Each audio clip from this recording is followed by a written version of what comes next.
Hello, and welcome to the Fighting Moose podcast. I'm your host and narrator, Jason Hendrickson. This is a podcast where I retell stories, some fictional and some historical, that can be enjoyed by people of all ages. Today, we continue on with the train theme as we read the story Under Sealed Orders from the book Ralph on the Engine, written by Allen Chapman. Last night, we didn't do a lot of trick-or-treating. We originally planned on hanging out with some friends, but during the day, those plans changed. Oh well, that's life. We did, however, have a good time hanging out with family as we were at my in-laws. And then, since all three of us were hungry, we decided to stop at the local Coney Island for dinner. After dinner, we went home and watched a Thomas the Tank Engine movie, which led me to find today's story. After reading this short story from the book, I am intrigued to read the rest of the story. And in case you didn't know, I do include the links to the books I use in the show notes, and they are usually available for download in multiple formats.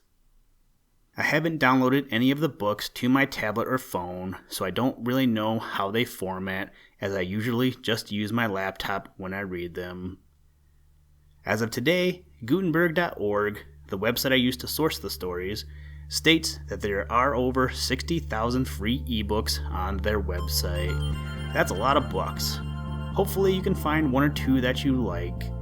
I know that I have found tons of them that I have read or want to read. Now, let's turn to today's story. I hope you enjoy. Let's begin. Liftoff. We have a liftoff.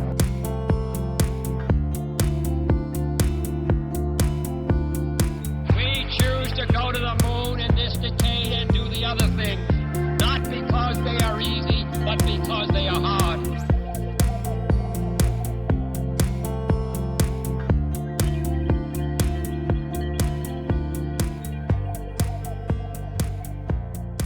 Under Sealed Orders. The young fireman was soon headed for the railroad yards.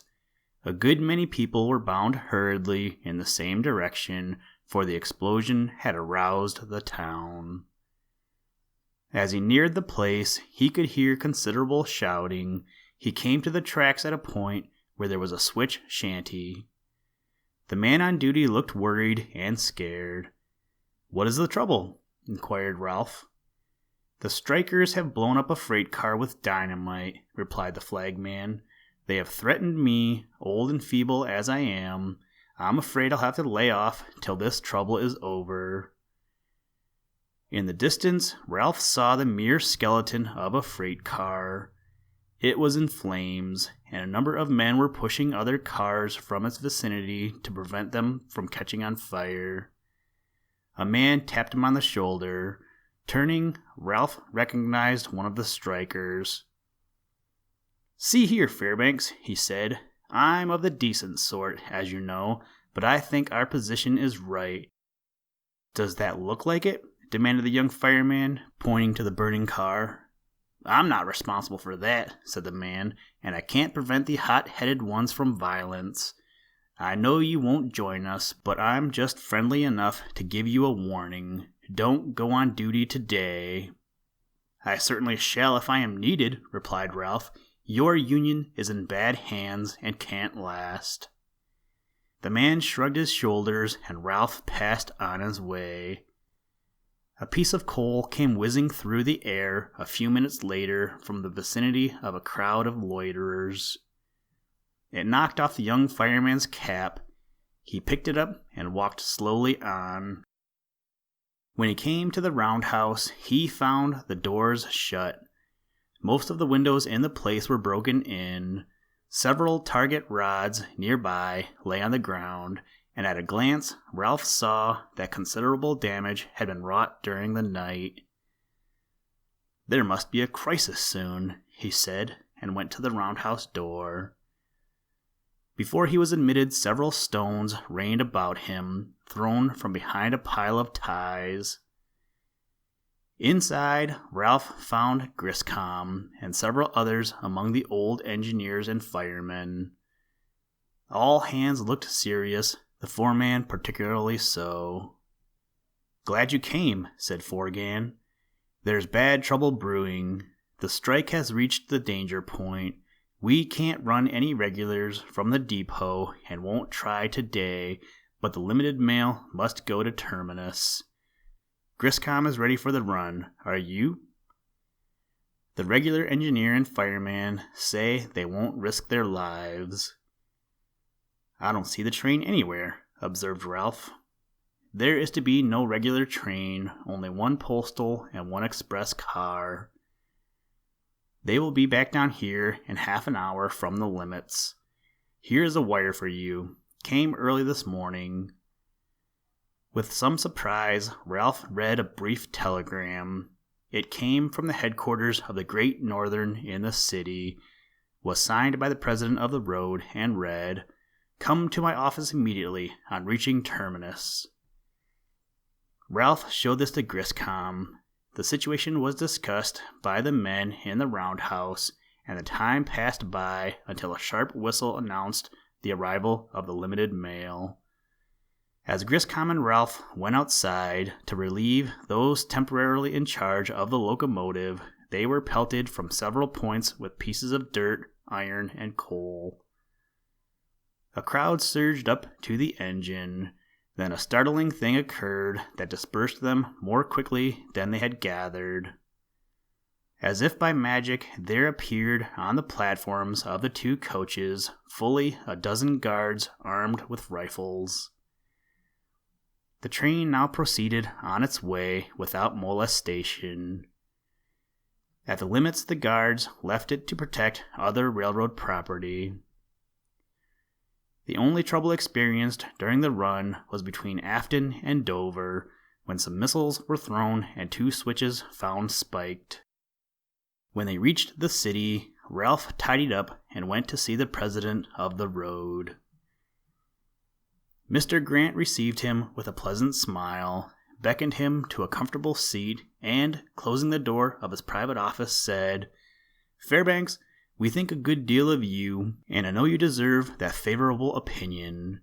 There are many trusted and reliable men in our service, but they do not think as quickly as you do. You are familiar with people at Stanley Junction, and on that account, I wish you to do an important service for us." "I shall be pleased to," said Ralph. "It is this. Someone is working against us. Someone is undermining us. We now believe that the sympathetic strike, as it is called, is more the result of some plot than a genius sentiment of unionism. A man named Delmay, from the Midland Central, and a man named Evans, a discharged employee of our road, are at the head of the movement. Both are persons of bad record in every way." "I know that," murmured Ralph. "We believe that these men are hired to promote the strike." "Why? By whom, Mr. Grant?" inquired Ralph in considerable surprise.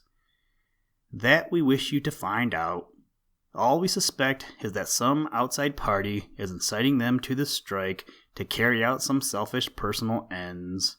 You must find out who he is. You must discover his motives."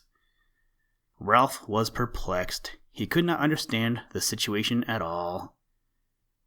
"I will do all I can in the line you suggest, sir," he said, "although I hardly know where to begin." "You will find a way to make your investigation," declared the president of the Great Northern.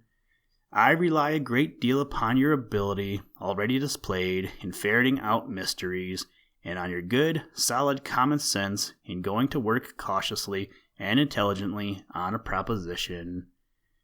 You can tell Forgan you are relieved on special service and wire me personally when you make any discoveries."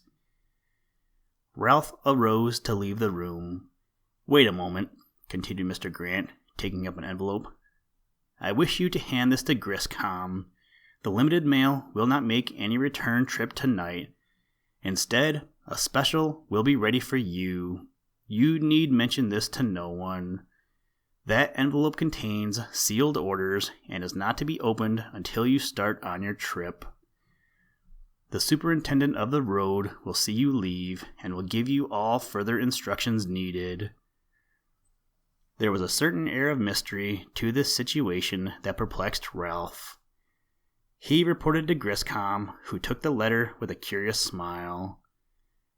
"Must be something extra going on down the road," he observed. "Wonder what? Start after dark, too. Hello, I say, the pay car." They had come to the depot to observe an engine, 2 cars attached, and the superintendent standing on the platform conversing with a man attired in the garb of a fireman. The latter was a sturdy man of middle age, one of the best firemen on the road, as Ralph knew. He nodded to Griscom and Ralph, while the superintendent said, "Fairbanks, this man will relieve you on the run." Ralph looked surprised. "Why," he said, "then I am not to go on this trip?" "Oh, yes," answered the official with a grim smile. "That is, if you are willing, but it must be as a passenger." Ralph glanced at the passenger coach. Inside were 6 guards. "Not in there," replied the superintendent. "We want you to occupy the pay car here. Everything is ready for you." "All right," said Ralph. "Come on, then." The superintendent unlocked the heavy rear door of the pay car, led the way to the tightly sealed front compartment, and there Ralph found a table, chair, cot, a pail of drinking water, and some eatables. "You can make yourself comfortable," said the official. "There will probably be no trouble, but if there is, operate this wire." The speaker pointed to a wire running parallel with the bell rope to both ends of the train. On the table lay a rifle. The only openings in the car were small grated windows at either end. The official left the car, locking in Ralph. The young fireman observed a small safe at one end of the car. "Probably contains a good many thousands of dollars," he reflected. "Well, here's the newspaper, and I shall try to pass the time comfortably." By getting on a chair and peering through the front ventilator, Ralph could obtain a fair view of the locomotive. The train started up and made good time the first 30 miles. Then Ralph knew from a halt and considerable switching that they were off the main rails. "Why," he said, peering through the grating, "they have switched onto the old cutoff between Dover and Afton." They had really occurred, as the young fireman learned later. The officials of the road, it appeared, feared most an attack between those 2 points, and the sealed orders had directed Griscom to take the old, unused route, making a long circuit to the main line again. Ralph remembered going over this route once. Rusted rails, sinking roadbed, watery wastes at places flooding the tracks. He kept at the grating most of the time now, wondering if Griscom could pilot them through in safety. Finally, there was a whistle, as if in response to a signal, then a sudden stop, and then a terrible jar. Ralph ran to the rear grating. "Why," he cried, "the guard car has been detached. There are Mr. Griscom and the engineer in the ditch, and the locomotive and pay car running away." He could look along the tracks and observe all this. Engineer and fireman had apparently been knocked from the cab. Someone was on the rear platform of the pay car, a man who was now clambering to its roof. The guards ran out of the detached coach and fired after the stolen train, but were too late. Rapidly the train sped along. Ralph ran to the front grating.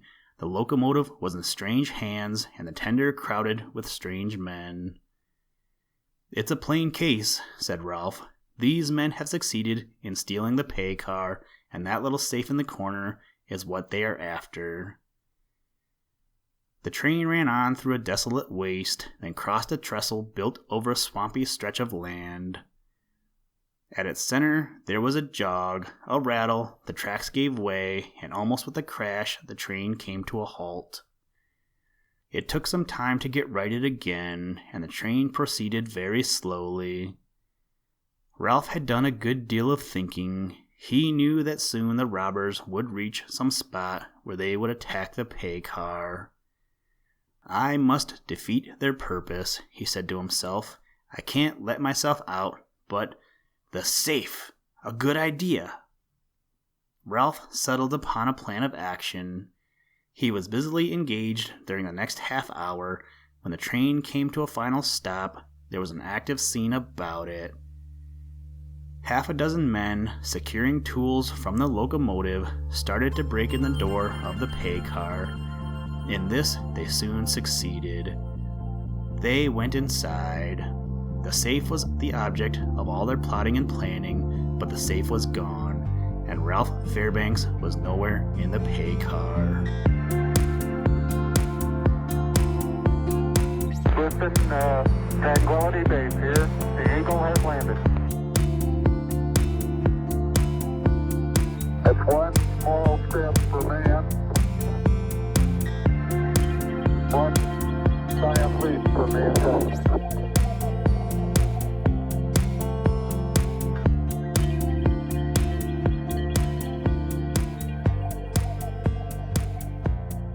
Thank you for listening to this episode of the Fighting Moose podcast. Please join us next time as we read another exciting story.